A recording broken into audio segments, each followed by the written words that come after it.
Bonjour et bienvenue sur la chaîne YouTube des conseillers influents.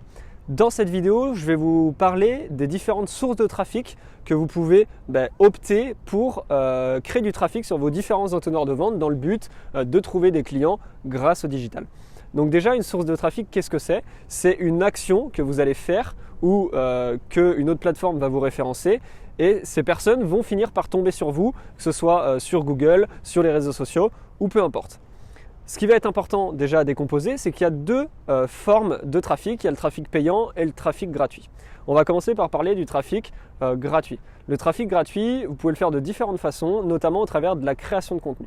Vous pouvez créer du contenu sur les réseaux sociaux, du contenu de qualité. Donc quand on est agent immobilier, quel contenu on peut créer? Tout simplement de la valeur sur son secteur.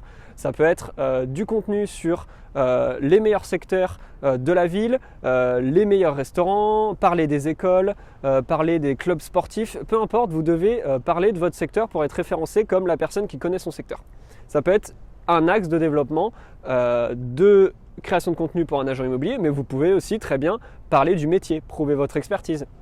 Vous pouvez parler des DPE, tout ce qui touche à votre profession, l'expertise que vous avez, vous pouvez la transmettre pour créer du contenu et créer du contenu à forte valeur ajoutée. C'est vraiment ça qui va faire la différence. Donc ça, c'est toute la partie création de contenu. Donc ce contenu, vous pouvez le faire sous différentes formes. Ça peut être forme écrite, en vidéo, en photo, peu importe. Il y a différentes façons de transmettre et différents réseaux sociaux, que ce soit Facebook, Instagram, Twitter, Google, peu importe, il y a différentes plateformes. Ça, c'est toute la partie gratuite où vous n'avez pas besoin de payer, vous postez vos contenus et ils sont référencés par les personnes partagent ou quoi que ce soit. Ça, c'est vraiment totalement gratuit.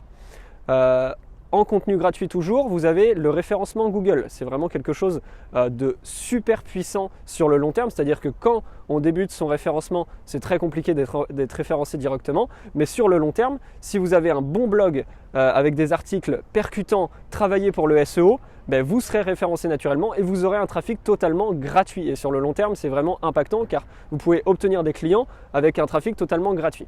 Donc ça, c'était un petit exemple pour la partie gratuite. Ensuite, on va partir de la partie payante. Donc, la partie payante, vous pouvez acquérir du trafic très rapidement avec la publicité comme Facebook ou Instagram.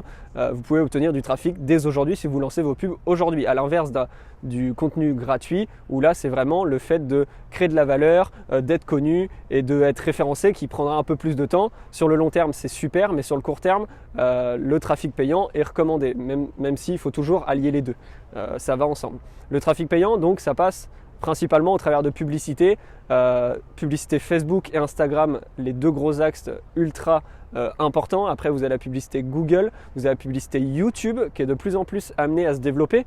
Par exemple, si vous avez une chaîne YouTube, je vous invite à faire un peu de publicité sur YouTube pour vous générer du trafic. Donc, vous avez différentes sources de trafic, que ce soit par les réseaux sociaux ou sur les moteurs de recherche, qui sont possibles en gratuit ou payant. Il ne faut pas oublier la création de trafic par de la recommandation. C'est-à-dire, soyez présent sur des chaînes de personnes qui sont dans votre secteur, sur des chaînes YouTube, sur des comptes Facebook. Allez vous faire publier par la municipalité sur leur compte Facebook, peu importe. Essayez de mettre votre petite graine un peu partout sur les réseaux sociaux ou sur la présence en ligne en digital, ce qui va vous permettre aussi d'acquérir du trafic gratuitement de cette façon. Donc, c'est bien beau d'attirer du trafic, je veux simplement faire un petit point, c'est qu'avant de créer du trafic, que ce soit payant ou gratuit, pensez à où vous allez emmener votre trafic. Ayez un plan d'action clair, avec des entonnoirs de vente clairs, avec une stratégie définie et vous savez de quoi votre trafic, où vous allez l'emmener directement. Parce que si vous créez du trafic sur rien, c'est-à-dire que si vous créez du trafic simplement pour votre page Facebook ou simplement pour avoir de la vue sur une vidéo que vous avez faite, que vous trouvez super géniale parce qu'il y a eu un super montage, etc., ça n'a aucun intérêt. Je vous le dis, même si vous faites du contenu gratuit, vous perdez votre temps et si vous faites du payant, vous perdez de l'argent. Donc avant de créer du trafic, ayez une stratégie claire, une stratégie établie, un plan d'action clair, des entonnoirs de vente clairs avec des choses derrière en follow-up pour pouvoir optimiser cette création de trafic au maximum. Et sachez que tout ce que vous faites aujourd'hui sur Internet pourra servir dans 1, 2 ou 3 ans. C'est-à-dire que c'est un contenu qui est intemporel. Il faut bien prendre ça en tête. C'est-à-dire que si aujourd'hui vous prenez le temps de rédiger un article, ok, ça vous a pris du temps, ça vous a pris, je sais pas, une journée de rédaction, plus la mise en page, plus etc. Sauf que pensez bien que cet article sera référencé pendant 5 à 10 ans. C'est-à-dire que cet article est ancré maintenant sur Internet et il va vous créer du trafic pour toujours. Donc pensez à créer du contenu intelligent. Vraiment, c'est vraiment le mot, créer du contenu intelligent sur Internet. Je vais m'arrêter sur cette vidéo. J'espère que vous avez compris un peu les différentes sources de trafic, les plus grosses on va dire, qui ont le plus gros impact. Bien sûr, il y en a d'autres, là je vous ai parlé des plus flagrantes. N'hésitez pas à dire en commentaire celles que vous utilisez actuellement et celles que vous aimeriez développer. Sur ce, je vous remercie d'avoir regardé cette vidéo et je vous dis à bientôt. Ciao, ciao.